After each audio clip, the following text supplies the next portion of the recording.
A look now at some of the top news stories elsewhere. Venezuelans are battling severe water shortages on top of massive power outages. A 5-litre container of water now costs about 30 rand, forcing most residents to fill up from water streams that are not safe to drink.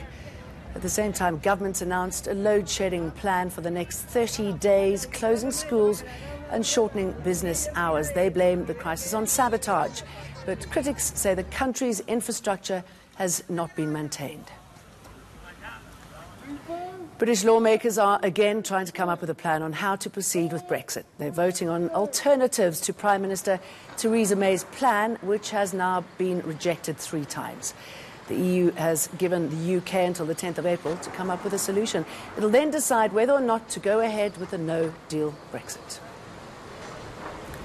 Traffic has ground to a halt in Tijuana amid increased security on the Mexican border crossing into America. US President Donald Trump has again threatened to close off parts of the border this week, and he's ordered aid cut off to several Central American countries, saying they aren't doing enough to stop the flow of migrants north. Mexico is the US's 3rd largest trading partner, and closing the border will disrupt billions in trade and prevent millions of legal border crossings.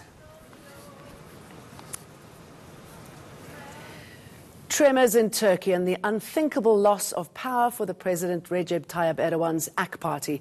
It's lost 7 of Turkey's 12 main cities in local elections. Could this be the beginning of the end for Erdogan? And more frightening for the opposition, how is he going to react? Joining me on the line is Matshidiso Motsoeneng, researcher from the Afro-Middle East Centre. Very good to have you with us. This is quite a setback for President Erdogan, isn't it? What happened? I think this is precisely a larger reflection of, the forces on the ground and what has been happening since, I think, the 2016 coup, also the events that led up to the 2016 attempted coup.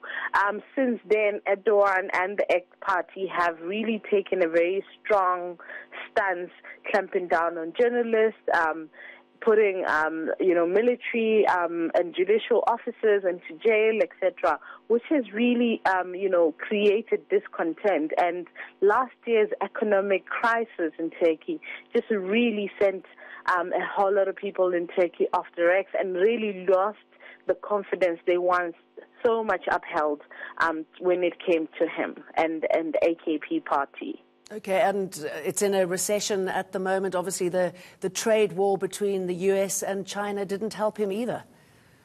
Yes, of course. It also didn't help that, the economic troubles in Turkey were also somehow linked to the political issues in which he, wasn't really that invested in solving. For example, the arrest of the American pastor, which obviously led to America really tightening on the sanctions, but also them not really listening to the American calls to stop the purchases of some of the S-400 military weapons from Russia, for example.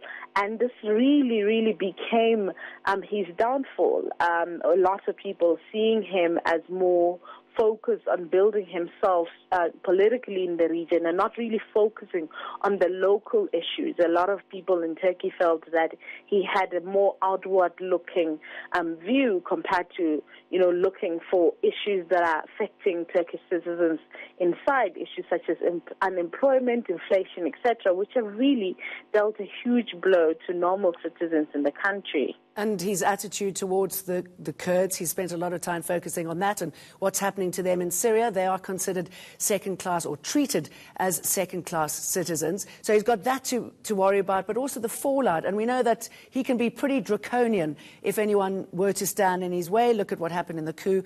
How's he going to respond to this? I mean, it's very interesting with, what we have seen so far with some of the polls that have been counted, for example, in Istanbul. The counting stopped. as, you know, the numbers became really close between the AK party and the CHP candidate, especially at places like Ankara and Istanbul are very important for the AKP party.